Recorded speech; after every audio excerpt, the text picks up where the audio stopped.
प्राचीन काल की बात है, जब भारतवर्ष के घने जंगलों और पहाड़ों में ऋषि मुनि अपनी कुटिया बनाकर तपस्या किया करते थे। उसी समय एक अत्यंत निर्धन किंतु परम तपस्वी और भक्त ऋषि हुआ करते थे, जिनका नाम ऋषि भार्गव था। वे हिमालय की तलहटी में एक छोटी सी नदी के किनारे अपनी जीर्ण शीर्ण कुटिया में रहते थे। उनके पास ना तो कोई धन संपत्ति थी और ना ही किसी प्रकार का ऐश्वर्य। उनकी एकमात्र पूंजी उनकी महादेव के प्रति अटूट श्रद्धा और भक्ति थी। ऋषि भार्गव का जीवन अत्यंत सादा था। वे सुबह ब्रह्म मुहूर्त में उठते, नदी में स्नान करते और फिर घंटों महादेव के ध्यान में लीन रहते। उनकी कुटिया में महादेव का एक छोटा सा मिट्टी का शिवलिंग था, जिसे वे स्वयं जंगल से लाई हुई मिट्टी से बनाया करते थे। वे प्रतिदिन शिवलिंग का जलाभिषेक करते, बेलपत्र चढ़ाते और भस्म रमाते। उनके पास ना तो सुगंधित पुष्प होते और ना ही दूध दही जैसी चीजें, पर उनके भक्ति में कोई कमी नहीं थी।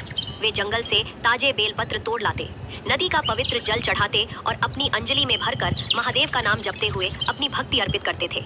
गांव के लोग ऋषि भार्गव का बहुत आदर करते थे। वे जानते थे कि ऋषि की भक्ति में कितनी शक्ति है। कभी कभी लोग उन्हें भोजन और वस्त्र दान करते थे, पर ऋषि भार्गव उसे स्वीकार करके भी अपनी आवश्यकता के अनुसार ही उपयोग करते और शेष जरूरतमंदों में बांट देते थे। उनकी अपनी कोई इच्छा नहीं थी। उनका एकमात्र लक्ष्य महादेव की कृपा प्राप्त करना था। एक बार की बात है, उस क्षेत्र में भयानक अकाल पड़ा। नदियां सूख गईं, खेत बंजर हो गए और पशु पक्षी पानी और भोजन के लिए तरसने लगे। लोगों का जीवन दूभर हो गया। ऋषि भार्गव भी इस अकाल से अछूते नहीं रहे। उनकी कुटिया के पास की नदी सूख चुकी थी और उन्हें कई दिनों तक भोजन नहीं मिला था। वे अत्यंत दुर्बल हो गए थे, पर उनकी महादेव के प्रति भक्ति में कोई कमी नहीं आई। वे अभी भी उसी निष्ठा से महादेव का ध्यान करते और उनसे वर्षा के लिए प्रार्थना करते। एक दिन जब ऋषि भार्गव भूख और प्यास से व्याकुल होकर महादेव के शिवलिंग के सामने बैठे थे, उनके मन में एक विचार आया। उन्होंने सोचा, महादेव, आप तो कण-कण में विद्यमान हैं, आप ही इस सृष्टि के पालक हैं। यदि मैं आपके लिए कुछ भी कर सकूं, तो मेरा जीवन धन्य हो जाएगा। उन्होंने देखा कि उनके पास एक भी बेलपत्र नहीं था और नदी में जल भी नहीं था। वे अत्यंत दुखी हुए। तभी उन्हें अपनी कुटिया के कोने में पड़ा हुआ एक सूखा हुआ बेलपत्र दिखाई दिया। ये वही बेलपत्र था जिसे उन्होंने कुछ दिन पहले महादेव पर चढ़ाया था और वह सूख कर वहीं गिर गया था। ऋषि भार्गव ने उस सूखे बेलपत्र को उठाया, अपनी आंखों से लगाया और अत्यंत श्रद्धापूर्वक महादेव के शिवलिंग पर अर्पित किया। उन्होंने अपनी अंजलि में थोड़ा सा धूल उठाया और उसे ही जल मानकर महादेव का जलाभिषेक किया। उनके नेत्रों से अश्रुधारा बहने लगी और वे फूट फूट कर रोने लगे। ये उनके हृदय की पीड़ा थी। अपने आराध्य के लिए कुछ भी न कर पाने की असमर्थता का दुख था।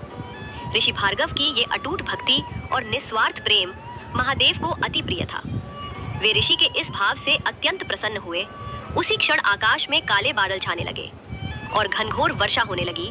धरती की प्यास बुझने लगी, नदियां भर गईं और चारों ओर हरियाली छा गई। लोग खुशी से झूम उठे।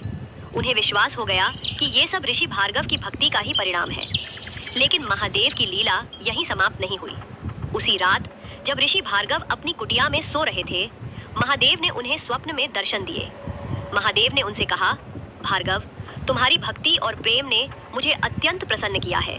तुमने मुझे सूखे बेलपत्र और धूल से भी अर्पित करके ये सिद्ध कर दिया कि मेरे लिए कोई भी वस्तु तुच्छ नहीं है, यदि वे सच्चे हृदय से अर्पित की जाए।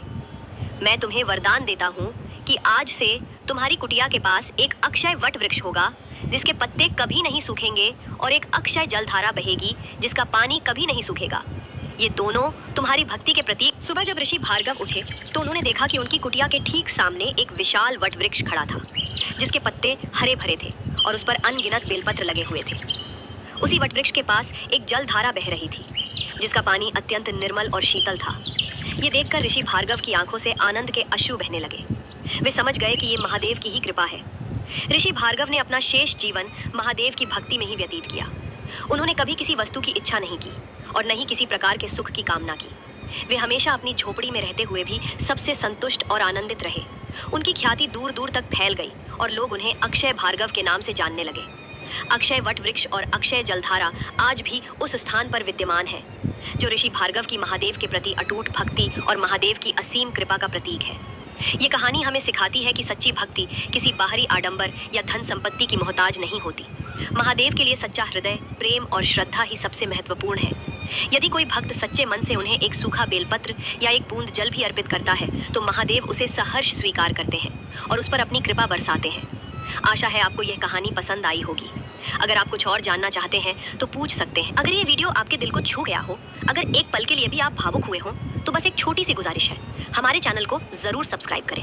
आपका एक सब्सक्रिप्शन हमें और भी सुंदर कहानियां और भावनाओं से जुड़ी बातें लाने की ताकत देता है।